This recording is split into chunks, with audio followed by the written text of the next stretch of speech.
Et bien voilà, donc on est ensemble pendant 1 heure. Je m'appelle Mathieu Misiraka, je suis directeur photo depuis à peu près, on va dire, 10, entre 10 et 15 ans. Hein. On ne sait jamais à partir de quand on commence réellement.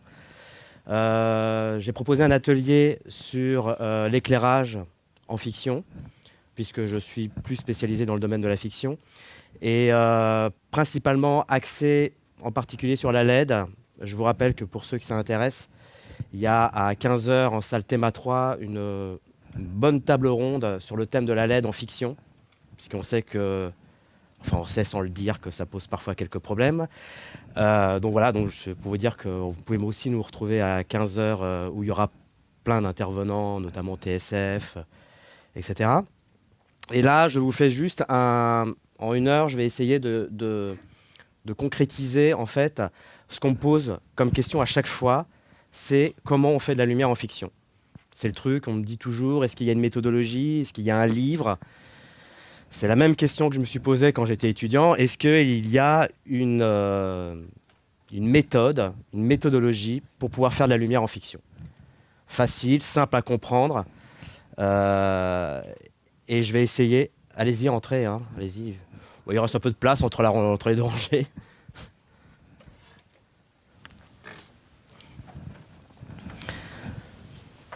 Donc voilà, donc à chaque fois on me pose cette question et comme j'enseigne depuis maintenant presque 15 ans, j'ai essayé toujours de trouver une méthodologie et quelque chose d'assez pédagogique pour faire comprendre aux étudiants ou ceux qui s'intéressent à la lumière fiction qu'est-ce qui se passe dans la tête d'un directeur photo lorsque on donne un script, on fait un repérage, donc on découvre un lieu et d'un seul coup on va mettre en image ce que le réalisateur a envie d'avoir dans sa tête.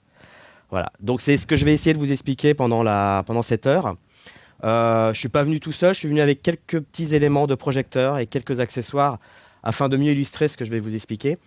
Évidemment, tous les projecteurs sont de technologie LED, puisque depuis 2012, lorsqu'on m'a sollicité, comme beaucoup de chefs opérateurs, à découvrir la LED, bien évidemment, au début, j'étais pas trop convaincu parce que je ne sais pas si vous en utilisez depuis quelques années, mais au début, on avait des mauvaises surprises que forcément on n'avait pas au premier coup d'œil, mais plus en post-prod.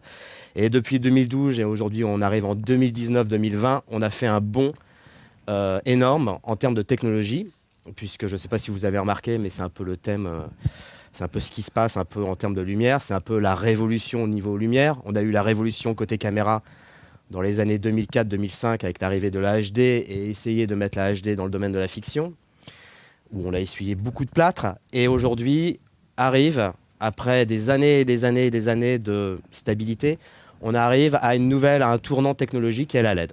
Et donc la LED, évidemment, ça nous offre plein de possibilités. Et c'est pour ça que je vous ai amené quelques petits exemplaires de projecteurs. Évidemment, ce n'est rien par rapport à ce qu'il existe dans le marché, mais c'est juste pour vous montrer un peu ce qu'on peut faire et surtout pour illustrer en fait les caractéristiques de la lumière que je vais vous présenter. Alors, en fait, pour essayer de comprendre ce qui se passe dans la tête d'un chef opérateur lorsqu'il veut créer une lumière, une ambiance, en fait, sans le savoir, parce que là, ce que je vais faire, c'est très scolaire et très pédagogique, mais je vous rassure, c'est très simple. En fait, sans le savoir, il applique des règles. Le chef opérateur applique des règles qui sont bien souvent issues de son expérience. Ça veut dire qu'on a un peu on a une pratique, on exerce, on s'appuie sur une habitude, sur un pragmatisme du travail de la lumière. Mais en fait, on s'appuie sur des règles qu'on est conscient ou pas trop conscient de les utiliser sur un plateau. Et en fait, il y a d'un côté des règles qui régissent les caractéristiques de la lumière, et d'un côté, il y a une méthodologie. C'est pour ça que je vais vous montrer en fait deux aspects. Il y a l'aspect caractéristique qui est assez technique, enfin, pas autant technique qu'on peut l'imaginer, mais qui est relativement assez un peu technique, quoi. Et puis, d'un côté, il y a la méthodologie. Et en fait, c'est très simple. En fait, c'est tout simple. C'est-à-dire que dans les caractéristiques, on va avoir 4 points importants. C'est tout. Il n'y a même pas de calcul, il n'y a même pas de graphique, il n'y a rien. C'est juste en fait de prendre conscience de certaines caractéristiques de la lumière. Et enfin, on verra 2 méthodologies, 2 méthodes, et c'est tout. Et si vous avez bien acquis ces 4 caractéristiques et ces 2 méthodes, vous êtes pratiquement capable de pouvoir lire une image et de pouvoir même savoir presque quel projecteur a été utilisé pour ça. Donc, pour commencer, les quatre caractéristiques sont, on va dire, communes à tous les projecteurs. C'est-à-dire que ce n'est pas forcément des caractéristiques qui s'appuient sur des projecteurs de type LED ou de technologie HMI ou de technologie tungstène. Ça s'applique sur n'importe quel projecteur, de n'importe quelle technologie, de n'importe quelle époque. Voilà. Donc, la première caractéristique, je vais vous la présenter.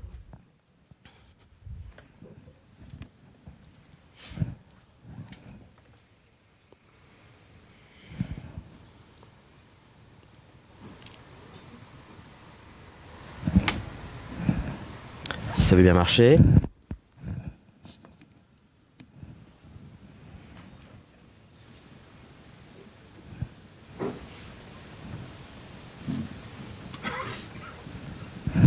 Voilà.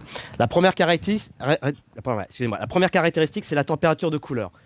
Voilà. Enfin, chaque projecteur a sa propre température de couleur, sachant que, évidemment, et à chaque fois, je vais revenir sur l'exemple de la LED. Aujourd'hui, sur la LED, ça ne veut plus rien dire parce qu'aujourd'hui, un projecteur à LED est non seulement bicolore, ça veut dire qu'il peut faire à la fois du 3002 et du 5006, voire même naviguer entre ces deux fourchettes, voire même aller beaucoup plus loin que 5006 et beaucoup plus bas que 3002.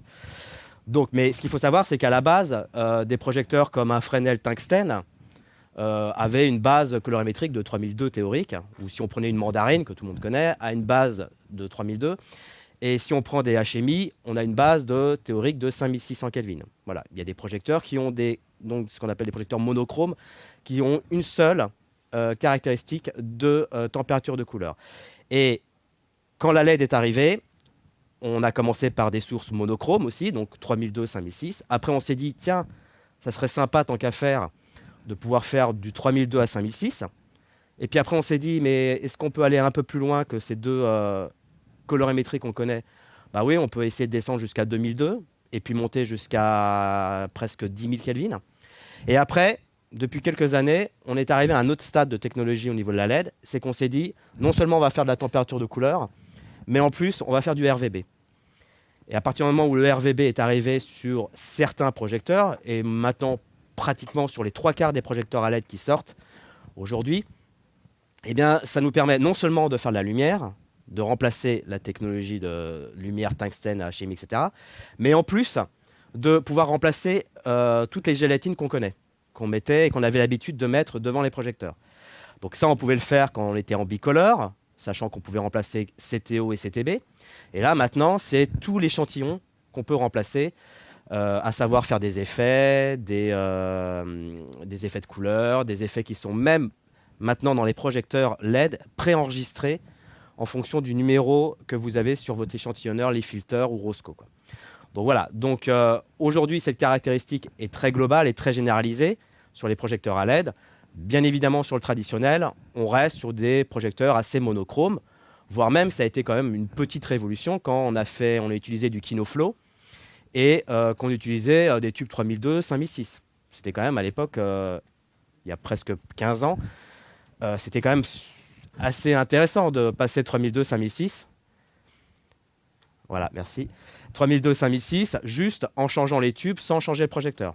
Il y avait même des tubes un peu marginaux où on pouvait faire du 2008 Kelvin, où on pouvait même mettre des tubes pour faire du vert ou du bleu incruste. Voilà.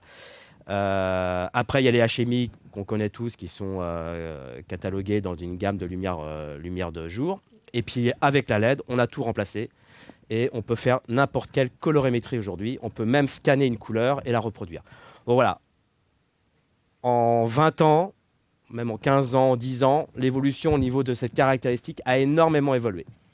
Voilà. Et ce qui nous permet évidemment de gagner du temps, parce que vous comprenez bien qu'aujourd'hui sur un plateau, passer d'un quart CTO à un demi CTO, bah, ça prend du temps.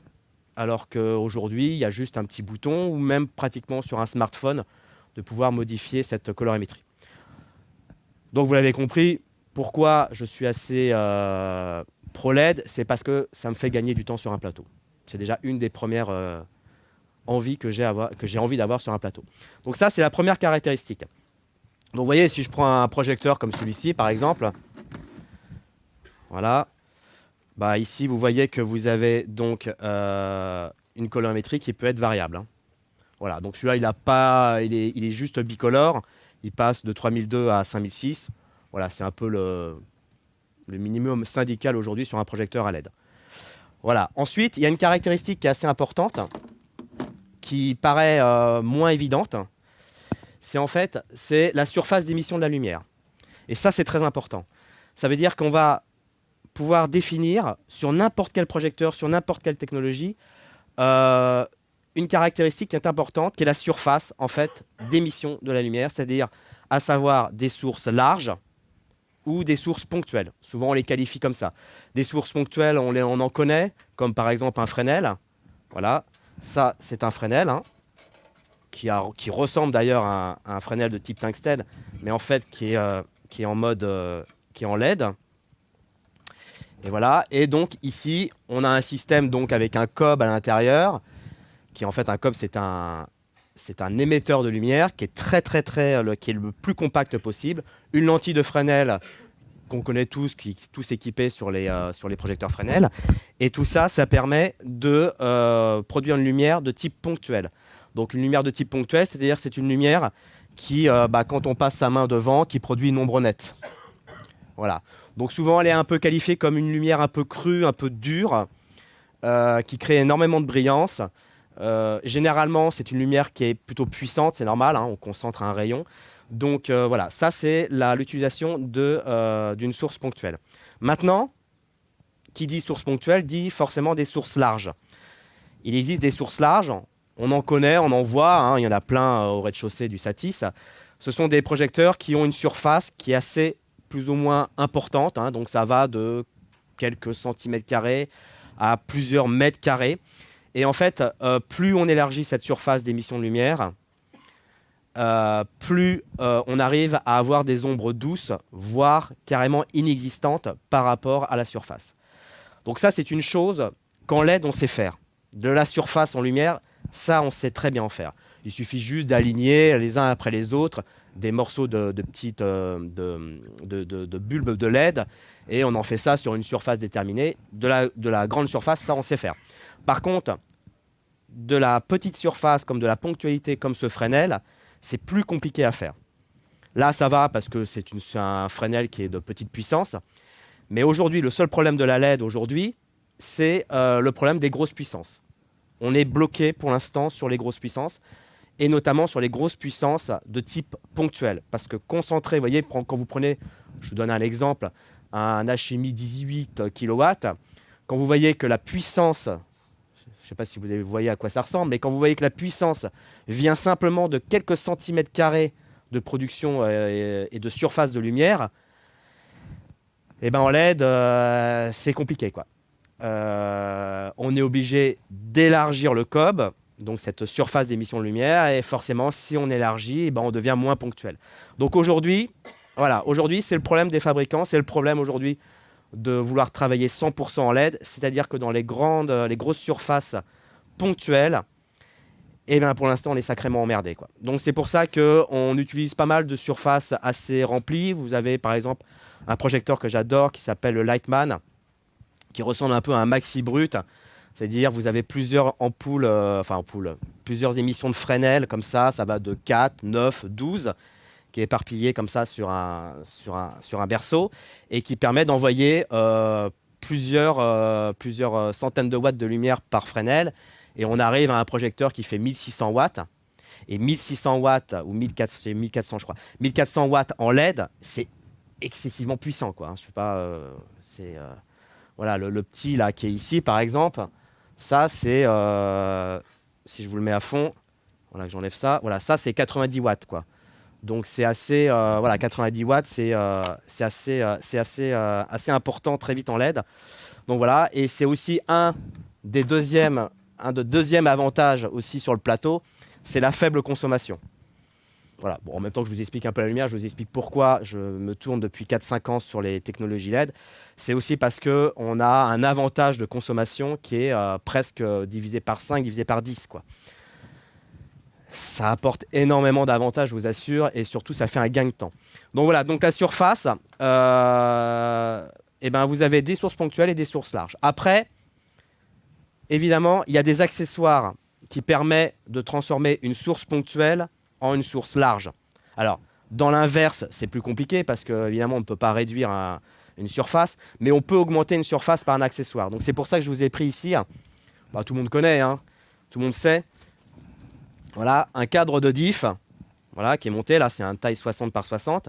Il suffit juste de mettre comme ça le Fresnel derrière, voilà, de surtout bien cadrer toute la surface du cadre, hein. Il ne suffit pas de faire un petit point chaud comme ça ne sert à rien. Et voilà, et là d'un seul coup, eh bien, j'ai transformé ma source ponctuelle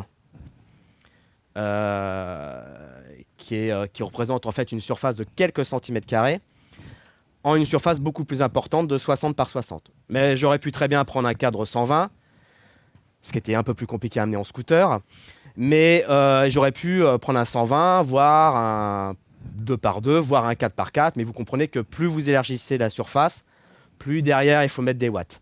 D'accord ? Donc ça, c'est un petit couple qui marche bien en termes de surface et de puissance du projecteur et qui permet d'élargir sans même changer de projecteur. Donc c'est quand même un gain assez économique. Un accessoire coûte beaucoup moins cher qu'un projecteur en lui-même et ça permet de transformer une source ponctuelle donc en source large et vous voyez que l'ombre est pratiquement inexistante. Ça permet de travailler différemment. Les sources larges sont aussi importantes aujourd'hui sur un plateau que des sources ponctuelles.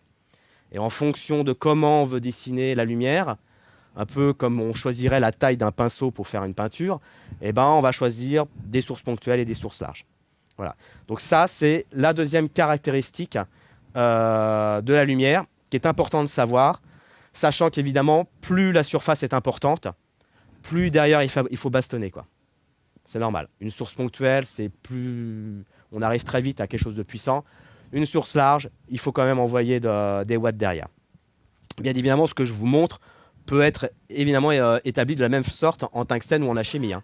C'est la même chose. Et d'ailleurs, quand il y a les premiers projecteurs Kinoflow sont arrivés, hein, la première fois qu'on a utilisé des tubes, donc ça il y a presque 20 ans maintenant, par Kinoflow, ça a été aussi une petite révolution parce que là où on avait beaucoup l'habitude, soit en fiction, d'utiliser énormément des sources ponctuelles, d'ailleurs il n'y a qu'à regarder les films des années 80, si vous analysez la lumière, vous remarquez qu'il y a beaucoup d'ombres nettes. On sent que la ponctualité de la source était quand même assez dominante à cette époque. Et au fur et à mesure des années 90-2000, on est arrivé à des sources larges, et notamment Kinoflow a permis d'établir des premières sources avec des longueurs de tubes de 60, de 120, même parfois même de 2,40 m. Ça permettait d'un seul coup d'avoir des sources larges et de pouvoir faire une nouvelle... on va dire une nouvelle façon de travailler la lumière. Ce qu'il ne faut pas oublier, c'est que la lumière, aujourd'hui, c'est un peu une mode. Hein. On est un peu dans un effet de mode. Hein. Aujourd'hui, par rapport à il y a 30 ans, on est plus sur des lumières naturalistes, par exemple, qui sont beaucoup plus larges et beaucoup plus douces. On utilise énormément la source large, beaucoup plus qu'il y a, par exemple, 40 ans. Donc voilà, donc ça, c'est une caractéristique qui est assez importante, qui était intéressant de connaître. Après, il y en a une autre, qui est en fait l'angle d'émission de la lumière. Alors ça, parfois, on a un peu du mal à comprendre. L'angle d'émission de la lumière, c'est-à-dire que vous avez un projecteur et la question en dehors de sa surface, hein, c'est-à-dire qu'il faut exclure la surface, en dehors de sa surface, c'est de savoir quel angle ce projecteur va prendre. Est-ce que c'est un angle assez réduit? Est-ce que c'est un angle assez important? Alors pour ça, je vous ai amené un petit projecteur justement, celui-ci encore une fois, qui était assez intéressant. Donc ça, c'est un petit Philex à LED. À la base, vous voyez que c'est une source... Voilà, qui est assez directive, qui a un angle, vous voyez, si je l'envoie au plafond, je ne sais pas, qui doit faire peut-être à peu près 60 degrés, vous voyez, 60-90 degrés. Et bien, le fait d'ajouter ce petit accessoire devant va changer cette caractéristique. Hop, et d'un seul coup, votre lumière, elle émet avec une genre de calotte de 180 degrés, quoi. Vous voyez ? Alors que je n'ai pas changé la source, j'ai juste rajouté un accessoire. Ici, on a... Ouais, tout à fait. C'est juste ces petits accessoires qui changent l'angle. Alors après, il n'y a pas que des accessoires. C'est un peu comme cet accessoire du cadre. Il y a aussi des projecteurs qui sont conçus. Mais par exemple, celui-ci, il y a la possibilité de changer cet angle en mettant donc un accessoire qui permet d'un seul coup, vous voyez, là d'un seul coup, vous êtes sensible à la lumière, vous la voyez cette lumière, alors que là, vous ne la voyez pas, quoi. D'accord ? Donc ça, c'est un accessoire super intéressant qui permet d'un seul coup de passer de 60 degrés, 90 degrés à 180 degrés. Mais après, on connaît d'autres projecteurs qui ont des angles d'émission très importantes. On peut penser par exemple à la boule chinoise. La boule chinoise, ça a été quand même une petite invention ultra intéressante qui permet d'envoyer de la lumière sur 360 degrés. Ce qui peut être intéressant quand on veut éclairer des grandes surfaces, où on a par exemple le Space Light, pareil, ce genre de tube qu'on accroche aux grilles et qui permet d'envoyer de la lumière sur 360 degrés. Donc l'angle d'émission est importante. Maintenant, si on part dans l'autre sens, ça veut dire quels sont les projecteurs qui ont un angle très réduit. Eh ben, on peut penser par exemple à la découpe ou à la poursuite, qui pour le coup, c'est pas du 60 degrés, c'est pas du 180 degrés, mais c'est du 5 ou voire 10 degrés quoi, d'angle. Et ça, tout le monde en a vu sur des one-man shows, des découpes, qui permettent donc d'avoir un projecteur situé très loin et de pouvoir l'axer sur un sujet très précis, quoi. D'ailleurs, c'est le projecteur qui équipe énormément les studios de télévision, puisque le principe d'éclairage plateau télé, c'est que l'éclairage était énormément en recul par rapport au modèle, contrairement à la fiction où les projecteurs sont parfois très très proches, quoi. Donc c'est pour ça qu'en télévision, on utilise énormément de découpes, car on a besoin que les projecteurs soient vraiment hors champ, contrairement en fiction, quoi. Voilà, donc ça c'est une caractéristique importante, bien évidemment, et c'est là que parfois on a un peu du mal à saisir, c'est que cette troisième caractéristique peut être totalement indépendante de la deuxième. Je vous donne un exemple très simple. Ici, alors, ce qu'il faut savoir, c'est qu'une source ponctuelle est plus facilement contrôlable en termes d'angle, hein. On met ce qu'on appelle un petit accessoire qui est équipé sur tous les Fresnel, qui s'appelle des bandes d'or, et qui permet de canaliser en fait ce flux et de réduire en fait l'angle d'émission de la lumière. Voilà. Donc en source ponctuelle, c'est très facile de diriger un flux lumineux. Quand on arrive sur des sources larges, c'est très difficile. Si par exemple, j'envoie une mandarine sur un polystyrène, je vais forcément envoyer de la lumière sur un angle d'émission de 180 degrés. Si j'ai envie de gagner cette surface, mais par contre d'avoir un angle très réduit, c'est très compliqué. Vous allez mettre des drapeaux partout, ça va être la cata, vous allez vous faire chier pour rien. En revanche, depuis quelques années, on a essayé de réfléchir à ça. Et du coup, il y a un autre accessoire, par exemple, qui vient compléter ce cadre, qui est ceci. Voilà. Ça s'appelle un Snapgrid. C'est DOP Choice qui fait ça, qui est un fabricant vraiment spécialisé sur le Snapgrid et qui équipe aujourd'hui tous les projecteurs à surface large. Et notamment, principalement aujourd'hui, évidemment, les projecteurs à LED. Il suffit de prendre les cotes et ils ont fait des modèles qui s'adaptent sur tous les projecteurs, SkyPanel, SL1, voire même KinoFlow, et aussi, par la même occasion, sur des cadres 60 par 60. Donc vous voyez, si je le mets comme ça,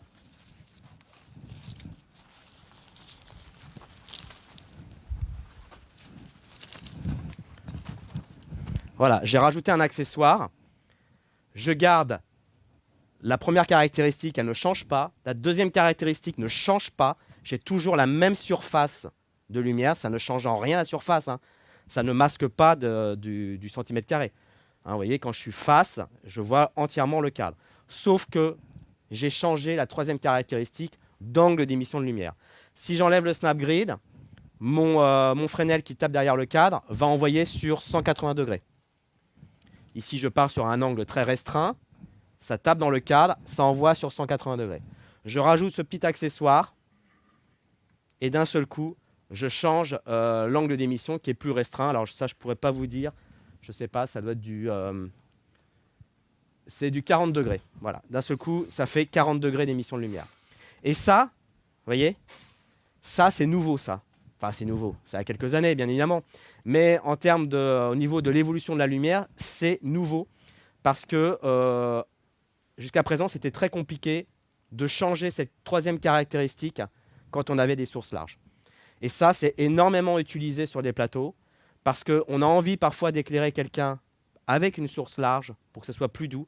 Mais en revanche, on aimerait que ça soit assez directif. Ce qui était assez compliqué à présent. Ce qui est compliqué si vous utilisez un polystyrène et une mandarine en réflexion dessus. Ce qui l'est beaucoup moins lorsqu'on utilise ces accessoires. Bien évidemment, cet accessoire, vient sur le cadre, mais il peut monter aussi sur un projecteur de grande surface. Vous en avez, ça peut aller jusqu'à 4 mètres par 4 mètres. Hein. Vous imaginez ce truc-là sur un cadre de 4 mètres par 4 mètres. Donc évidemment, c'est très utilisé en studio lorsqu'on a envie d'envoyer une surface très large, mais sur un endroit très précis.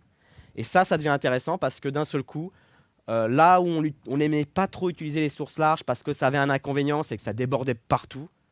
Donc quand on avait envie de faire une scène un peu contraste, voilà, c'était excite les sources larges, on était obligé de travailler en source ponctuelle. Et bien là, aujourd'hui, c'est possible puisqu'on a la possibilité de faire du contraste, de la lumière directionnelle à grande surface. Et là, ça va changer beaucoup de choses. Donc ça, c'est la troisième caractéristique. Et enfin, la dernière, qui paraît évidente, c'est la puissance de la source. On en parlait tout à l'heure. La puissance de la source, si vous voulez, vous avez pour un même projecteur, si on prenait par exemple les Fresnel, la gamme des Fresnel tungstène, vous aviez du tungstène 100 watts, du 350 watts, du 500 watts, du 650 watts, du 1 kg, du 2 kg, du 5 kg, du 10 kg, du 20 kg. Voilà, on avait, avec la même caractéristique d'une source, on avait plusieurs puissances. Aujourd'hui en LED, bah là d'un seul coup on a un petit avantage, c'est-à-dire qu'on part d'une puissance maximum d'un projecteur, je sais pas, 200, 400 watts, et on peut d'un seul coup le dimmer. Donc le dimmer, ça veut dire diminuer son intensité, diminuer sa puissance. Là où on était obligé, sur une source, de soit la dimmer, mais vous savez, pour ceux qui dimment des sources en tungstène, l'inconvénient qui est que, évidemment, ça change une des caractéristiques en effet secondaire qui est la température de couleur. Sur du HMI, c'est relativement compliqué, on peut le faire, mais ça reste vraiment... voilà, on a une petite fourchette. Ou alors, on utilisait une gélate que vous connaissez tous, qui est le nôtre, qu'on mettait sur les sources. Là, sur la LED, on peut diminuer cette intensité sans modifier les 3 autres caractéristiques. Et ça devient intéressant. Et surtout, ça devient beaucoup plus rapide sur un plateau de tournage de pouvoir modifier une intensité là où c'était compliqué, même avec un Kino. Avec un Kino, on était toujours un peu soit d'être entre 4 et 2 tubes, soit en 2 feet, 3, 4 feet. Enfin, vous voyez, pour ceux qui l'utilisent, c'est assez... voilà, on n'avait pas énormément de choix. Là, on peut vraiment régler au pourcentage et surtout avec une graduation très précise, on peut régler l'intensité de la source. Comme je vous l'ai dit tout à l'heure, le problème aujourd'hui, c'est les grosses puissances, où évidemment le HMI reste encore majoritaire dans son utilisation d'une source ponctuelle et à la fois d'une source puissante. Bon voilà. Là, j'ai énuméré, si vous voulez, les 4 caractéristiques qui permettent en fait de pouvoir définir un projecteur. Alors, si vous vous baladez dans les rayons d'un loueur de lumière, vous voyez que c'est rempli comme un supermarché. Et en fait, chaque projecteur répond à ces 4 caractéristiques. C'est vraiment des caractéristiques qui sont indépendantes du travail du chef opérateur. Hein. C'est vraiment purement technique. Hein. Il n'y a aucun travail encore de la part du chef opérateur. C'est vraiment un peu la grammaire de ce langage de la lumière qui fait que, tiens, ce projecteur, quelles caractéristiques il a? Eh ben, il répond à ces 4 critères. Température de couleur, s'il fait de la couleur RGB, surface, angle et sa puissance. Et c'est pour ça qu'aujourd'hui, dans les loueurs lumière, énormément de projecteurs sont proposés à la location. Si par exemple, lors des salons comme le NAB, ou comme le Satis, ou l'IBC, etc., un nouveau projecteur sort, et ben, vous voyez, les 4 questions qu'on va se poser, c'est ces questions de caractéristiques. À quoi répond ce projecteur en termes de ces 4 caractéristiques? C'est un peu comme une nouvelle caméra qui sort. Alors, est-ce qu'elle fait du RAW? Est-ce qu'elle fait du 6K, du 8K? Vous voyez, une caméra qui sort, on va se poser plein de questions sur le codec d'enregistrement, sur la résolution. Voilà. Et là, quand un projecteur sort, quelles sont les questions qu'on va se poser? Eh ben, c'est ces 4 questions.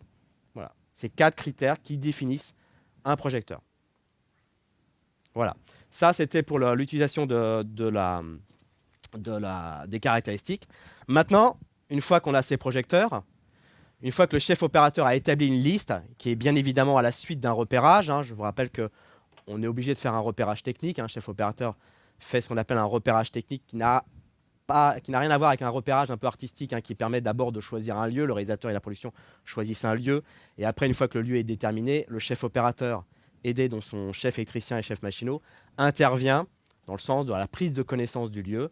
Je ne vous cache pas que plus le lieu est agréable, plus il est joli, plus ça sera facile à la lumière.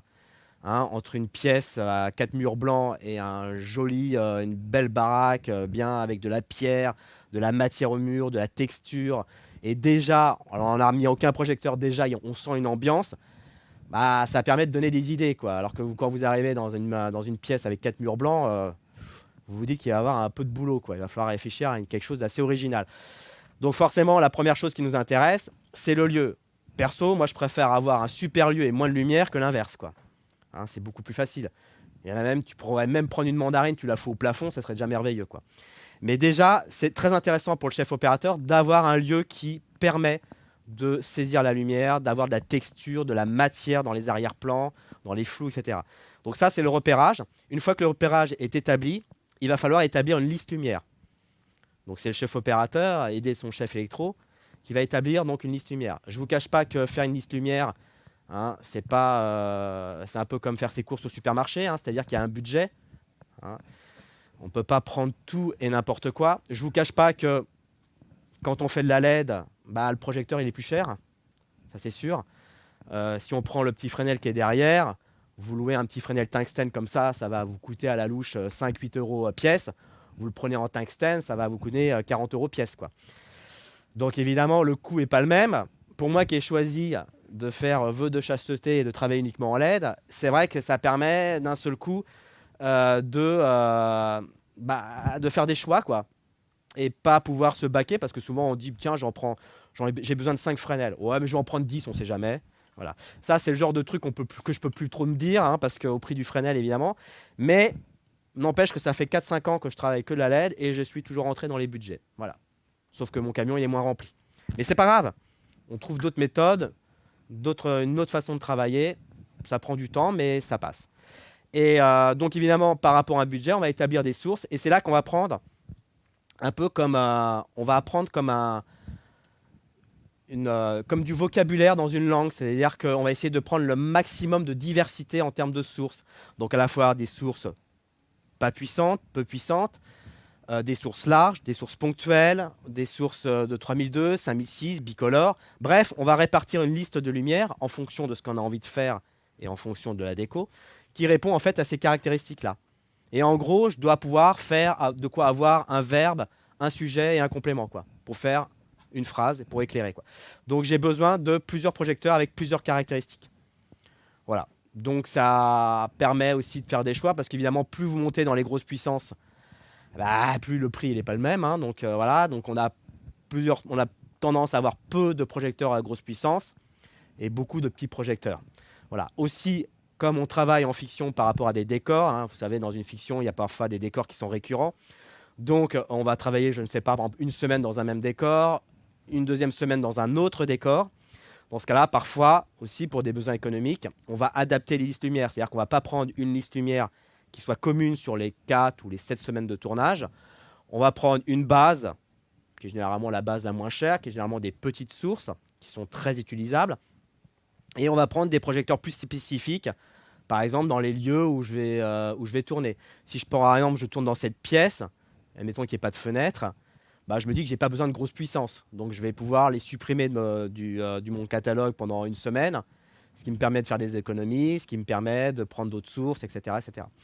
Donc voilà, on va adapter parfois les listes lumière par rapport au décor. C'est vrai que si un jour un décor, c'est compliqué, quoi. Parce que là, vous ne pouvez pas vous amuser non plus à faire des allers-retours chez le loueur pour ramener le matériel et en prendre d'autres.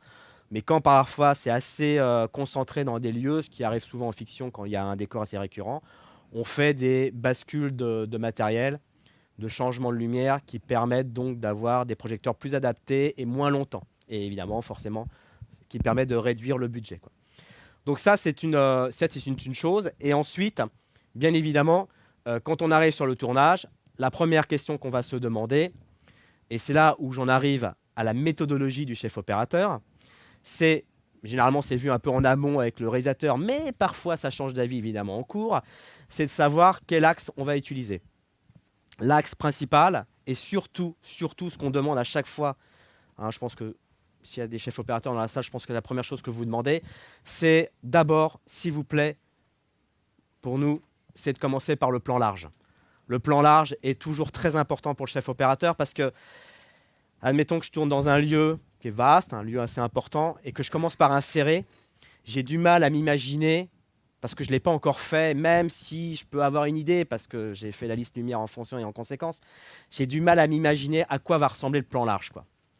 Parce que parfois, ça arrive qu'on s'imagine un plan large, une ambiance, et en fin de compte, on arrive à quelque chose de complètement différent, et on se dit, oh, mais c'est même mieux, tu vois.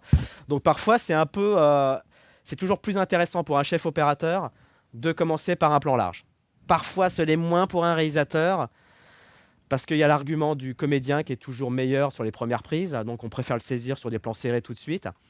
Mais voilà, on essaye de négocier le fait que de commencer par un plan large, ça nous permet déjà, parce qu'un plan large c'est toujours plus compliqué à éclairer qu'un plan serré, et que généralement en début de journée, on a toujours 1 heure, voire 2 heures de pré-light, voire une journée en amont. Donc les plans larges étant les plus compliqués à éclairer, on aimerait commencer par cela, et après resserrer un peu le champ et de pouvoir finir sur les plans serrés. Donc, quand on arrive sur un plan large, la première question qu'on va se poser, c'est cette notion de key-light, de lumière principale. Ça, vous en avez tous entendu parler. Alors, ça a plusieurs noms, hein, key-light, lumière principale, la key, etc., etc. En fait, la lumière principale, c'est de façon naturelle, où vous soyez, même dans un couloir, même dans cette pièce, il y a toujours une direction de lumière qui domine, quoi. Que ce soit le haut, que ce soit sur les côtés, que ce soit de face, que ce soit de contre, 3/4 contre, 3/4 face, il y a une direction qui est dominante. Alors évidemment, soit elle est dominante parce qu'elle est naturelle, comme par exemple dans cette pièce, bah on sent que la lumière dominante, comme au-dessus c'est éteint, vient des fenêtres qui sont ici. Donc soit c'est comme ça et on le saisit comme ça, soit on décide d'inverser, quoi. On peut se dire non, j'ai envie que la direction de lumière vienne d'un autre endroit, quoi. Donc on va pouvoir d'abord définir cette lumière principale qui est donc la key light.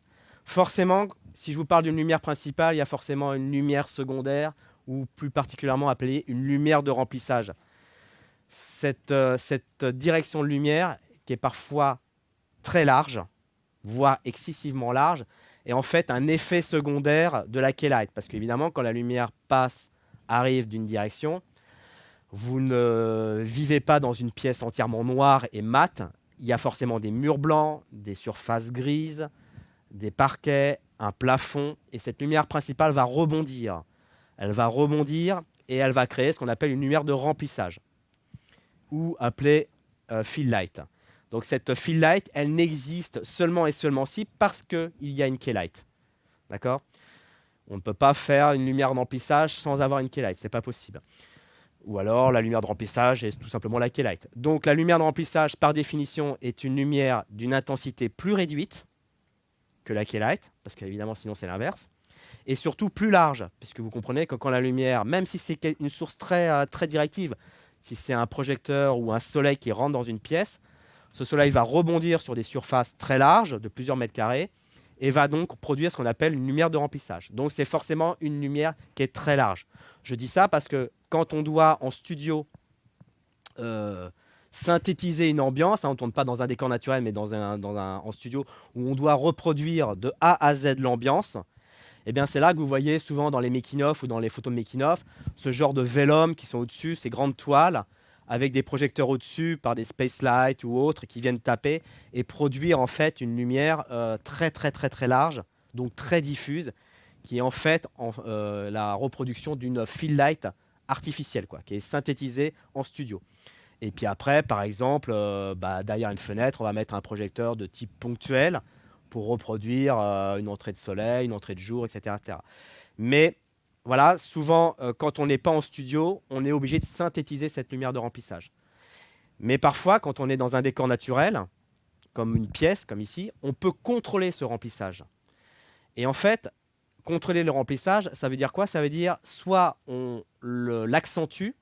Alors l'accentuer, c'est parfois compliqué, on est obligé de la synthétiser, c'est-à-dire qu'on est obligé d'utiliser une source artificielle pour le faire, mais on peut surtout la neutraliser.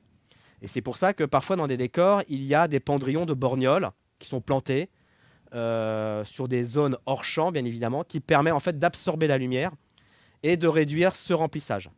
Alors, ils se posent soit sur les murs, soit sur les sols, voire même sur les plafonds. Généralement, ça arrange énormément le son parce qu'automatiquement, ça enlève tous les échos. Mais c'est fait principalement pour neutraliser la fill light. Et l'écart, le delta que vous avez entre la key light et le fill light va définir une notion qu'on connaît tous, qui est le contraste.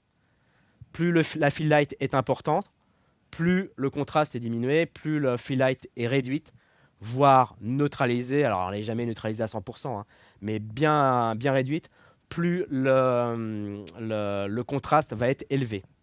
Voilà. Donc, c'est toujours compliqué de créer du contraste quand on est dans des pièces très claires, quoi.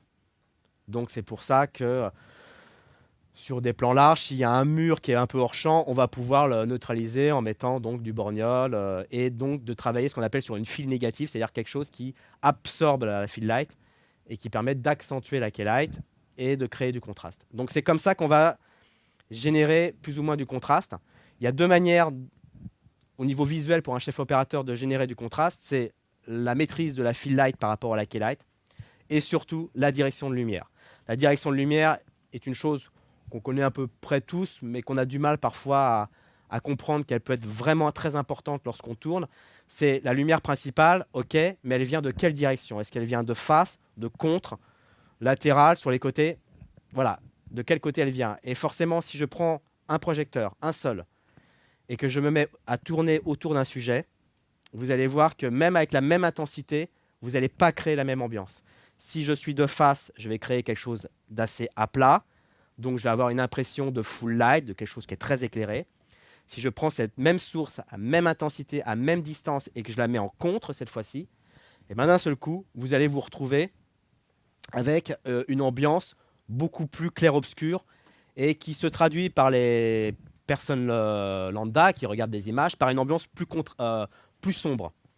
C'est comme ça qu'on fabrique des intérieurs nuit, des extérieurs nuit. Les effets lune sont généralement tous en 3/4, voire contre. Et voilà.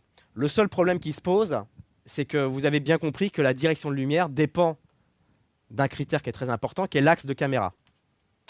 C'est-à-dire que la première question qu'on se pose, c'est « Ok, cher réalisateur, où mets-tu ta caméra ?»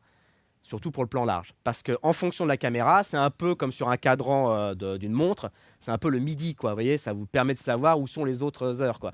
Donc, si on a l'axe caméra, on peut définir donc une direction de lumière. Et plus cette direction de lumière va se tourner vers le contre, plus je vais générer du contraste et du clair-obscur. Le seul problème qui se pose, c'est que bien évidemment, dans le découpage d'un réalisateur, cet axe caméra n'est jamais le même.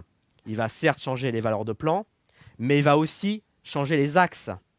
C'est-à-dire que si par exemple je suis dans cette pièce, je fais un plan large comme ça, mais peut-être que d'un seul coup, je vais me mettre à faire un plan un peu plus serré sur le côté. Et dans ce cas-là, je change l'axe caméra. Et si je change l'axe caméra, ma direction de lumière va automatiquement changer, alors que j'ai rien touché, quoi. Et ça, c'est toujours la problématique. C'est pour ça que pour un chef opérateur, il est important de connaître de la part de son réalisateur le découpage, notamment les différents axes qu'il va opérer, surtout quand on est dans une ambiance de clair-obscur. À la limite, quand on est une ambiance full light, un peu comédie et tout, ça va parce que bon, ça pète de partout. Mais dès lors que vous êtes dans une notion plus contrastée, eh bien, vous n'avez rien touché, les électrons n'ont pas touché aucun projecteur. Dès lors que le réalisateur change d'axe, c'est comme si tous vos projecteurs changeaient, quoi. C'est un peu comme si on changeait le midi sur une pendule et qu'on le mette en bas, quoi. D'un seul coup, tout change, quoi. Donc, c'est là qu'il va falloir être malin. Et c'est là que, pour préserver un raccord d'ambiance, il va falloir casser un raccord lumière. C'est toujours le truc au début, quand on est débutant, qu'on a du mal à s'imaginer. On se dit, tiens, je fais une lumière principale, voilà, je mets 1 heure, 2 heures à la faire. Et après, je vais tourner autour comme ça et j'aurai forcément pas le temps de la modifier. Et c'est là que la stratégie du chef opérateur consiste à, ok, j'ai planté le plan large, j'ai planté le décor, j'ai une ambiance. Maintenant, quand le réalisateur va tourner autour des comédiens, et voire même parfois à 180 degrés, ça tourne parfois, eh bien, il va falloir préserver ce raccord, parce que sinon, si d'un seul coup, une source était préalablement en contre, et que votre réalisateur change l'axe à 180 degrés, bah, cette source va devenir une face. Et vous l'avez bien compris, entre une face et un contre, ça change relativement énormément l'ambiance, quoi. Donc il va falloir être excessivement malin et ne pas hésiter à tricher, c'est-à-dire de changer la direction principale de la lumière. C'est quelque chose qui est parfois très compliqué parce qu'une fois que la journée de tournage est amorcée, vous avez peu de temps entre les prises pour pouvoir changer votre lumière.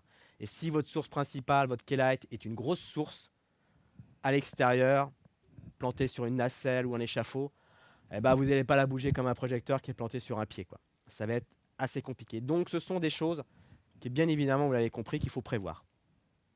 Et de pouvoir se dire, bah, on va tourner d'abord tous les axes comme ça, et l'après-midi, on va tourner tous les axes dans l'autre sens, quoi. Alors après, bien évidemment, c'est plus facile à dire qu'à faire, vous l'avez compris. Tout dépend du plan de travail, des comédiens, des impératifs, du premier assistant réel et tout. Tout ça sont évidemment des choses qui se discutent pour pouvoir essayer, évidemment, comme vous l'avez compris, de tirer sa couverture de son côté pour pouvoir remplir un peu le but qu'on s'est fixé, quoi. Donc voilà, ça c'est vraiment la méthodologie qui consiste à la fois de connaître les directions de lumière et d'un côté connaître où va être sa keylight et sa fill-light, sont en fait ces deux piliers sur quoi le chef opérateur va tourner pendant tout le long du film, quoi. Voyez. Donc si on résume techniquement comment comment ça fonctionne dans la tête d'un chef opérateur, eh ben, ça fonctionne sur 4 caractéristiques d'un projecteur qui le définit. Et ensuite, cette méthodologie qui consiste à parler direction de lumière, réfléchir direction de lumière. Donc je vous les rappelle, hein, c'est face, 3/4 face gauche, 3/4 face droit, latéral, contre, 3/4 contre gauche, 3/4 contre droit. Et aussi, sans oublier, une direction qui est très compliquée à gérer, qui est le top light. Donc cette lumière qui vient toujours par le dessus. Je dis très compliqué à gérer parce que c'est la lumière qui est à la fois très facile, parce que quand vous faites un top light, l'avantage, c'est que vous pouvez changer n'importe quel axe, vous avez la même direction. C'est la seule direction qui est sympa. Si par exemple vous tournez à un dîner, vous faites un intérieur nuit dans un appartement et vous faites un dîner autour d'une table, bien souvent on va toujours, si vous voyez des making-of et tout, on est souvent sur du top light, vous voyez. Une source très large, avec un snap grid pour pas que ça déborde sur les murs, voire une petite jupette de borgnole qui permet encore de mieux contrôler comme un bandor sur un Fresnel. Et on met tout ça au-dessus, et après on est tranquille, parce qu'on peut tourner tout autour de la table, vous aurez toujours la même direction de lumière. Voilà. Et quand je dis dangereuse, parce que le top light, évidemment, bah, vous savez ce que ça fait sur les visages, c'est assez compliqué à gérer, notamment quand on veut faire un peu un plan sur voilà, une personne d'un certain âge, voilà, ou alors qui a les yeux assez rentrés, etc. C'est toujours très compliqué. Il va falloir faire très attention parce que le top light peut marcher avec certaines morphologies de personnes et pas du tout marcher avec d'autres morphologies, quoi. On n'a pas le même visage, on n'a pas les mêmes traits de visage.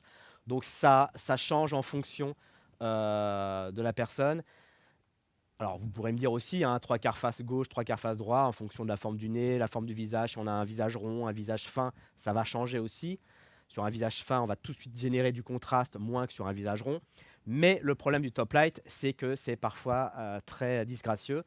Et donc, il ne faut pas hésiter à sortir soit un petit poli pour renforcer un peu cette notion de contraste, surtout sur les yeux, ou alors une méthode qui est top, grâce à la LED, qui consiste à toujours avoir près de soi, sur un petit pied, hein, un petit pied comme celui-ci, un petit pied léger, hein, une petite minette autonome sur batterie, que vous allez pouvoir dégainer très rapidement et mettre dans l'axe de la caméra, et de pouvoir recréer la brillance qu'on a perdue à cause du top light. Parce que le top light, ce qu'il faut savoir, c'est qu'il n'y a aucune brillance dans l'œil, hein. C'est catégorique puisque la lumière vient du haut, quoi. Donc c'est très, à partir du moment où on perd le regard, où on perd la brillance dans l'œil, c'est un peu compliqué, quoi. Surtout quand on est vraiment dans du clair-obscur. Donc il y a cette petite minette qui est très bien, qui est pratique, que tous les loueurs ont généralement, hein, qui est bicolore, RVB, enfin qui répond à toutes les caractéristiques ici, sauf qu'elles sont évidemment pas très larges, elles font à peu près ça de surface, qui sont plantées sur un petit pied très facile, elles sont sans batterie, ce qui fait que vous l'allumez, hop, elle est prête à l'emploi, il ne faut pas tirer une ligne, machin, une prise et tout. Donc c'est très rapide et ça vous permet de tout de suite remédier à certains problèmes, notamment les problèmes du regard, la brillance dans l'œil, ou tout simplement si d'un seul coup vous regardez votre écran, vous dites ok, mon sujet est bien éclairé, vous avez fait le principal et puis il vous reste un peu de temps ou très peu de temps parce qu'on va bientôt tourner et vous dites ah merde, au fond là, je créerais bien une petite brillance là derrière, là dans le porte-manteau, là dans les brillances du porte-manteau là. Je ferais bien, ça me permettrait un peu d'être moins sombre derrière, de créer de la matière, d'accentuer mon bokeh, etc. Mais malheureusement on va tourner là, ça y est, on tourne tout de suite. Eh bien Avant, c'était compliqué parce que vous sortez un doigt de fée, un tube Kino single ou un petit Fresnel 300 ou un Fresnel 100 watts. Il fallait l'alimenter, mettre une patte doigt, machin. Ça prenait du temps. Vous avez dans vos poches des petites minettes. Hein. Elles sont pas énormes hein, en termes de puissance. Elles font 50 watts, 40 watts. Vous les dégainez, hop, et elles sont évidemment autonomes sur batterie et vous les placez dans votre fond et ça vous permet de créer des brillances très rapidement. Et je peux vous assurer que c'est un véritable gain de temps. Donc si par exemple dans le salon, vous apercevez parmi les étalages des petites minettes, ne vous dites pas forcément ah ça c'est la minette qu'on va mettre sur la caméra pour faire du reportage. C'était ça, mais aujourd'hui la minette, elle a cette capacité à vous d'un seul coup à vous rendre heureux parce que vous allez pouvoir mettre une lumière en moins de 10 secondes. Vous voyez, vous n'avez même pas besoin d'appeler votre chef électro, qui va appeler un autre électro, qui va sortir une ligne, etc.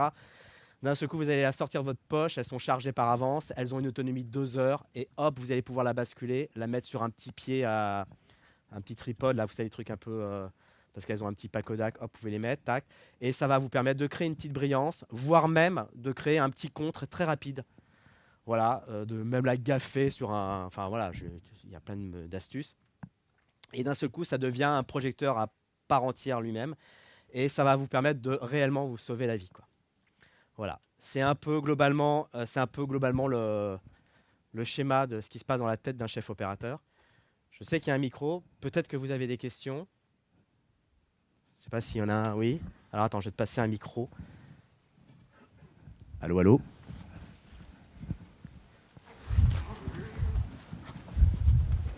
Merci. Alors ma question c'est, quand on commence à s'équiper en LED, Ouais. est-ce que du coup tu conseillerais plutôt d'essayer de plutôt louer du matériel ou alors acheter du matériel, sachant que ce serait dommage d'arriver sur un set avec un matériel qu'on maîtrise pas forcément. Donc est-ce qu'il vaut mieux investir dans du matériel qu'on achète ou pas? Et la deuxième question, Ouais. pour le prix d'une, c'est est-ce que tu nous conseilles plutôt d'investir, donc quand on commence comme ça, d'investir dans du matériel type Godox, Aputure 300D, des choses comme ça pour avoir de la lumière douce, ou alors plutôt privilégier des sources de lumière comme celles que tu nous as présentées avec un cadre Alors, moi, la question que je te repose en échange, c'est dans quelle activité? pour du clip, du studio, de l'interview Par exemple, si on est dans un domaine d'activité institutionnelle, c'est vrai que l'instit, généralement, c'est un peu toujours la même chose. On fait des interviews, des plans d'illustres, etc. Donc oui, on peut s'équiper en lumière. Oui, l'Aputure est un projecteur qui est formidable, puisqu'il fait penser un peu, moi, il me fait penser un peu au Joker Bug de chez K5 c'est-à-dire c'est un projecteur et plein d'accessoires. Et ça, c'est génial. Et il y a des accessoires qui sont ultra intéressants qui permettent justement de répondre à ces caractéristiques. Ça veut dire que d'un seul coup, à la base, on a un cob comme ça de 300 watts, de cette surface-là. Paf, tu peux mettre une lentille de Fresnel, ça devient un Fresnel. Tu mets une boule chinoise, ça devient une boule chinoise, une surface large, et ça envoie sur 360 degrés. Tu as la possibilité de mettre un dôme, parapluie, paf, tu fais de la beauté avec. Tu as la possibilité de mettre un bol beauté, paf, tu fais du bol beauté. C'est un projecteur qui est vraiment bien, qui est en plus assez accessible en termes de prix, parce que c'est j'ai envie de dire, le projecteur un peu phare des filmmakers qu'on va s'équiper et qui est vraiment terrible. Et pour l'avoir testé, c'est top. Après, acheter ou louer la lumière, moi je dis toujours, achète ce que tu utilises de façon récurrente, quoi. C'est vrai que si tu utilises toujours le même projecteur toute l'année parce que tu l'aimes, etc., c'est vrai, à ce tarif-là, achète-le, quoi. Tu vas moins t'emmerder. Mais la lumière, de par ses caractéristiques, de la part des constructeurs et tout, c'est tellement diversifié. Et puis surtout, ce qu'il ne faut pas oublier, c'est qu'on arrive au même problème que les caméras numériques il y a 15 ans. Ça veut dire qu'un projecteur, il sort, on a une V1, l'année prochaine, il y a une V2. Et l'année après, il y aura une V3. C'est un peu comme les caméras. Quand elles sortaient, on avait une HDW 750. Après, il y a eu la 790. Voilà, il y avait juste 2 boutons rajoutés, 3 trucs, 3 merdes rajoutés. Et puis, il fallait racheter une caméra. Toi. Donc, il y a une évolution qui se fait. En LED, le prix est quand même assez élevé. C'est vrai que parfois, si tu sens que tu n'as pas besoin toujours du même projecteur, surtout si en plus tu étais en région parisienne, loue-le, quoi. Et je pense même aussi, parce que parfois on a une tendance à dire on le voit sur le catalogue, on se dit ce projecteur il est terrible, je vais l'acheter. Non, loue-le, peut-être que tu retrouveras des défauts, peut-être qu'au fin de compte, il n'est pas si génial que ça, peut-être qu'il répond à d'autres caractéristiques que tu n'utilises pas. Et après, comme j'ai dit, si éventuellement ce projecteur est assez récurrent dans ton utilisation, bah après, oui, on peut l'acheter, quoi. Voilà. D'autres questions? Ouais. Ma question c'est, est-ce que tout à l'heure tu as parlé du projecteur découpe. Pendant une formation professionnelle de chef opérateur, j'ai eu l'occasion de m'en servir et c'est vrai que c'est très utilisé de base en spectacle. Ouais. Et on s'est rendu compte que ça a quand même un bon potentiel en fiction. Alors du coup, est-ce que c'est très utilisé en fiction ou Ah pas ouais. du tout? Ah oui, oui, oui. En fait, pour moi, il n'y a pas de projecteurs qui sont véritablement attribués pour la télé ou pour le spectacle vivant. Je pense qu'en fait, chaque projecteur répond à une caractéristique. Et notamment la caractéristique de cette découpe, c'est que c'est un des seuls projecteurs où je peux, d'ici, t'éclairer juste ton visage. Je pourrais ni le faire avec un Fresnel, même en mettant 3 tonnes de cinéfeuilles, un cône et machin. Ici, il n'y a aucun projecteur qui me permettra d'éclairer que ton visage et pas celui de ton voisin, ni ici. C'est la seule. D'ailleurs, c'est pour ça que c'est très utilisé à la télévision. Mais ça ne veut pas dire qu'en fiction, on n'en a pas besoin, quoi. Et puis surtout aussi, c'est une source très ponctuelle. C'est vrai que, alors évidemment, ça n'a pas énormément une grosse puissance, hein, par rapport à ce qu'on pourrait utiliser sur des grosses sources. Mais même derrière une fenêtre ou derrière des stores vénitiens, ça reste encore le projecteur qui peut encore produire des ombres parfaitement nettes, quoi. Et notamment, il ne faut pas oublier, hein, les Dedolight, ça reste un peu avec les néoptiques là, ça reste un peu des mini découpes, hein, ça reste voilà, mais des découpes de 40-90 watts, mais ça reste des petites découpes qu'on se sert très fréquemment, hein. Donc oui, en fiction, on va pas en prendre une dizaine, mais c'est vrai d'en avoir une au fond du camion, surtout maintenant qu'elles sont non seulement bicolores mais en plus RVB, ça peut être très intéressant, quoi. D'accord, ouais. Et tiens, ça me fait penser, le chef opérateur qui nous a formés justement sur cette formation, lui, était assez contre au final la LED. En tout cas, il n'est pas du tout fan du rendu. Enfin, son argument, c'était on a déjà une image numérique et en plus mettre une lumière numérique. Il trouvait qu'il n'était pas du tout fan du rendu. Je sais pas ce que tu penserais de ça. Non, je pense que ça, c'est très. Pour moi, c'est dans. Enfin, je viens de terminer une série pour France TV Slash, une digital série. Évidemment qui a été fait entièrement en LED, il n'y a aucun tungstène, rien du tout. On a des décors, c'est pas des décors modernes, c'est d'une vieille ferme, etc. C'est Dark Story, c'est réalisé par François Descraques et Guillaume Lubrano. Eh bien, on a des décors parfois qui sont très authentiques et surtout des décors où parfois c'est éclairé en chaud, donc en projecteur mis en position 3002. Eh bien, en étalonnage, parce que j'étais à l'étalonnage, j'ai aucun problème de dérive colorimétrique. Je n'ai pas de problème de ah oui, le chaud. J'ai éclairé beaucoup en traditionnel avant. J'éclaire en LED aujourd'hui. Aujourd'hui, il n'y a rien qui me choque, quoi. Je suis devant un écran d'étalonnage, j'ai mon log, j'applique une lutte. J'ai rien qui me choque. Sur les carnations, il y a. Enfin, franchement, le 3002, même si c'est vrai que dans le 3002, dans le spectre, si on prend un spectre de 3002 en LED, on a un pic de bleu, hein, qui existe, hein. Il existe, hein. Il y a un pic dans le spectre du bleu. Ça provient de la LED. Et bien même avec un pic de bleu, j'ai une lumière chaude, ronde, tout ce que tu veux, tous les adjectifs qu'on peut qualifier du tungstène. Moi, j'ai aucun problème là-dessus. Et pourtant, je suis à la prise de vue et je suis à l'étalonnage, hein. J'ai aucun problème là-dessus, quoi. Donc oui, moi, je respecte les arguments de chacun, il n'y a aucun souci. Moi, je ne suis pas là pour vendre de la LED, hein. Je fabrique pas de la LED, hein. Je n'ai rien à vendre, hein. J'ai rien à vous vendre. J'ai juste une expérience à vous faire partager et vous dire que oui, ça marche. Enfin, moi, j'ai pas de souci. Enfin, en tout cas, aujourd'hui, je vous parle pas il y a 5 ans, hein. Mais aujourd'hui, tous les projecteurs qui sortent ont un bon spectre, quoi. Voilà. Oui. Une scène qui est éclairée à la bougie, est-ce qu'avec le LED, c'est possible? Eh ben, non, alors non seulement c'est possible, mais surtout que ça a énormément un avantage parce que certains projecteurs ont des presets, notamment je pense au Skypanel ou projecteurs DMG et autres projecteurs, même les minettes, ont un programme de reproduction de la lumière de la bougie. Vous savez, cette lumière un peu scintillante, mais pas scintillante, rythmée, hein, un peu aléatoire, etc. Alors, comment on faisait avant? Vous savez, on prenait le Fresnel, on mettait les doigts devant, là, et puis on faisait les marionnettes devant. Ça permettait de scintiller un peu la lumière. Moi, j'ai connu ça. Et avec la LED, alors évidemment, on n'est pas à la mode Kubrick où j'éclaire que de la bougie, mais en revanche, quand j'apporte une lumière additionnelle, notamment avec de la LED, on a ces programmations non seulement des programmes qui sont directement intégrés dans les projecteurs, si on n'a pas envie de s'emmerder avec une console, une programmation externe, DMX, etc. Ou alors, justement, une programmation, on peut programmer des effets. Et pour moi, l'effet bougie, l'effet télé, l'effet gyrophare, l'effet machin, c'est rien de plus facile que de le faire en LED, quoi. Ouais, bien sûr. Ah ouais, même non seulement c'est possible, mais c'est beaucoup plus pratique qu'avec du tungstène, quoi. Voilà. Oui.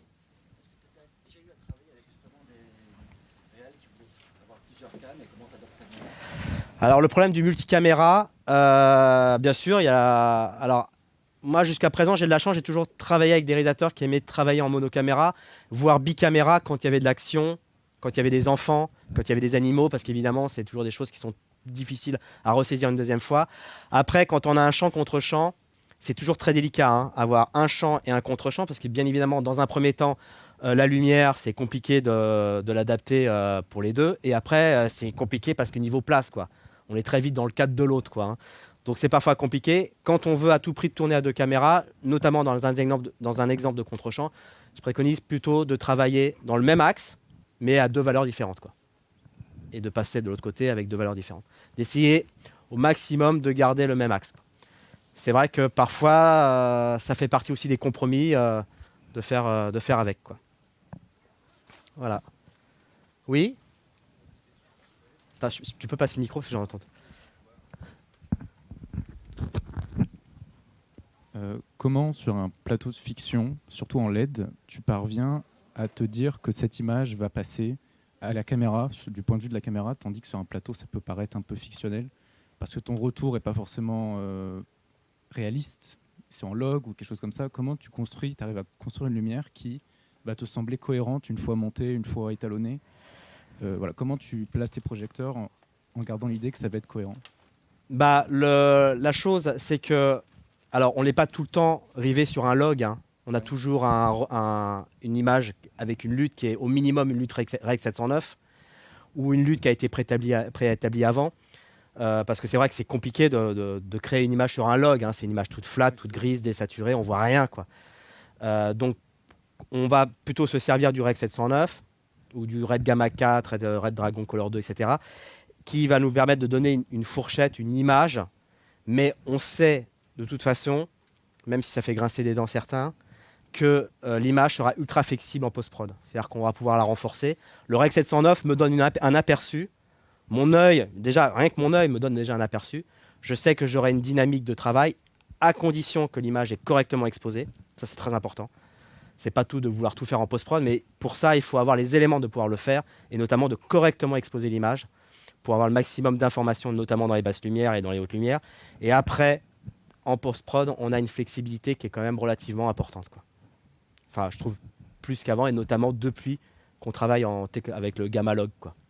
Ce qu'on ne pouvait pas faire forcément quand on était en Rec 709, quoi. Oui.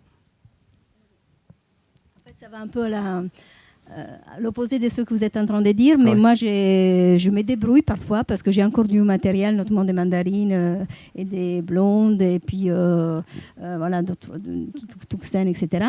Et je utilise des LED. Ouais. Et effectivement, j'ai fait beaucoup de choses, comme vous avez dit, avec des petites torches pour des contres, pour rehausser un arrière-plan, etc. Mais par exemple, je peux avoir une lumière en direct pour rehausser l'intensité. J'utilise un mandarine. Après, je rééquilibre les... Ouais. Alors, je sais que c'est vraiment très hybride et très bricolage. Mais voilà. Et je voulais savoir qu'est-ce que vous en pensez. Et notamment, qu'est-ce qui se passe après en étalonnage. Même si après, on travaille en rééquilibrant les températures entre les différentes sources et matériaux. En fait, la chose qu'on ne peut pas faire en étalonnage, qu'on ne peut pas modifier, c'est les directions de lumière. Ça, c'est un truc qu'on ne peut pas le faire. Voilà. Après, à partir du moment où vous voyez les deux méthodes, dans la méthodologie, les deux points importants, les deux piliers qui étaient la direction de lumière et la gestion de la keylight et la fill light, à partir du moment où on a établi ces deux piliers, l'étalonnage va pouvoir avoir une fourchette beaucoup plus large de travail et de pouvoir renforcer d'un côté, de renforcer de l'autre. Voilà. Ce qui est sûr, évidemment à condition que ça soit correctement exposé. Et surtout, ce qui est important, c'est que vous prenez l'exemple de la mandarine, prendre une mandarine, la taper au plafond, Ça peut paraître parfois un peu se dire oh là là, qu'est-ce que je suis en train de faire, mais le résultat est là, quoi. Ça fonctionne, hein. Si vous voulez créer une fill light, une ambiance, un remplissage rapide, low cost et sans grippe, etc., une source en réflexion sur un mur blanc ou sur un plafond blanc, ça n'a pas un tabou énorme, hein. Ce qui est important, c'est que ça fasse la blague, quoi. Donc après, que ce soit une mandarine, un Fresnel, n'importe quel projecteur, ou même une source large qu'on oriente d'un seul coup comme ça, enfin, pour moi, il n'y a aucun problème, quoi. Le seul truc, c'est la gestion entre la key-light et la fill-light, et la direction de lumière qui ne peut pas être modifiable, notamment la direction de lumière en post-prod, quoi. Voilà. C'est bon? Non, j'avais une question, Oui. mais je pense qu'on y a répondu. On n'a plus du tout parlé du terme d'IRC, d'indice de rendu Oui. des couleurs. Oui, alors, Mais apparemment, parce que vous Alors, avez c'est vrai. donné la réponse. en fait, on en n'en parle plus. partie. Alors, on n'en parle plus parce qu'avant, c'était un des critères très importants d'un choix d'un projecteur à LED, il y a quelques années, parce qu'il y avait des projecteurs qui avaient des IRC plus ou moins bons, qui est donc l'indice de rendu colorimétrique. Mais aujourd'hui, les 90 projecteurs qui arrivent sur le marché ont tous des IRC qui sont au-delà de 95. Donc on se dit, alors il y en a un qui va avoir 95, 96, 97. Donc aujourd'hui, c'est pratiquement plus un critère, enfin en tout cas maintenant. Et attention, parce qu'il y a des projecteurs qui ont des très bons IRC, mais qui peuvent avoir des lacunes sur certaines couleurs, hein. On parle souvent du R9. Vous voyez, l'IRC, c'est un peu une moyenne de l'année sur un étudiant. Vous voyez, vous faites plusieurs contrôles dans l'année, vous en faites 4-5 d'un élève, et puis vous avez une moyenne de l'année, c'est l'IRC. Mais ça ne veut pas dire qu'il y a un contrôle qui n'a pas foiré, quoi. Vous voyez, donc il faut faire attention parce que dans l'IRC, ça comprend plusieurs sous-catégories d'IRC, et notamment le pire, c'est le R9, qui est donc celle du rouge, qui peut avoir des problèmes de carnation, de peau notamment, qui sont évidemment irrécupérables en post-prod. Mais ça, c'était il y a 5 ans, 6 ans, quoi. Aujourd'hui, tous les projecteurs ont... Enfin, c'est même marqué dans leurs caractéristiques. On peut... Comment savoir si. Le spectromètre. Maintenant, le spectromètre est un outil qui est indispensable, qui coûte certes très cher, mais qui est un outil qui est le seul outil qui permet véritablement de rentrer dans le cœur de la lumière et de pouvoir établir sa signature qui s'appelle son spectre. Oui, mais quand on loue le matériel. Ah bah, quand on loue, il y a les spectres, il y a des spectromètres chez tous les loueurs, hein. Et puis le spectromètre est aussi accessible, notamment sur un dossier de la CST où ils ont casté plusieurs projecteurs à LED, où il y a justement tous les spectres. Donc il y a eu un dossier CST qui a été relativement mis à jour, hein, par rapport aux projecteurs qui sont sortis, et qui permet justement d'avoir cette caractéristique d'un projecteur. Ou alors directement sur le site du constructeur, quoi. Aussi, quoi. Ou est-ce que vous utilisez encore gélatine ou des filtres pour. Bah, c'est plus besoin. Ouais, la seule diff que j'utilise, c'est la diff, quoi, éventuellement, quoi, sur des cadres. Et je vous avoue que la gélatine... C'est tellement démodé, ça, aujourd'hui. Bon, j'ai pas dit que c'était démodé, hein, attention, hein, j'ai pas dit... Non, c'est juste que dans ma pratique, je l'utilise plus, quoi. Voilà. Non, peut-être une dernière, parce que je vois qu'on dépasse grave. Ouais. Comment est-ce que la LED a changé Comment est-ce que la LED a changé ton mode d'éclairage, ton fonctionnement pour l'éclairage en extérieur? Eh ben, depuis en fait un des premiers projets, depuis quelques années où il y a eu les premiers Mole Richardson, les 900 watts, le 1600 watts, qui ont permis donc de pouvoir réellement éclairer de l'extérieur, de faire de l'extérieur. Mais on s'aperçoit que c'est pas les meilleurs. Le meilleur qui vient d'arriver, c'est il y a 2 ans, qui était le Sena, le projecteur Sena, qui est un grand projecteur qui fait 1,20 m, qui est bourré de bulbes de LED, comme ça, les uns après les autres, qui envoie, je crois, je sais plus, je me rappelle plus les puissances, mais 1400 watts. Et là, dernièrement, depuis 1 an, qui est vraiment le projecteur vraiment pour les extérieurs jour ou pour les extérieurs nuit, c'est le Lightman 9 lampes.